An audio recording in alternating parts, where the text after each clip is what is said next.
Welcome back to another technical deep dive here in the debug zone. Today we're tackling a big question and breaking it down with insights from other users. Hopefully this clears up some misconceptions and helps you get the answer you need. So buckle up, stay a little curious, and let's jump right in.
And that's a wrap.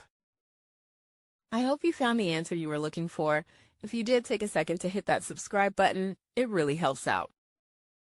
And let me know in the comments which solution worked best for you. See you next time in the debug zone.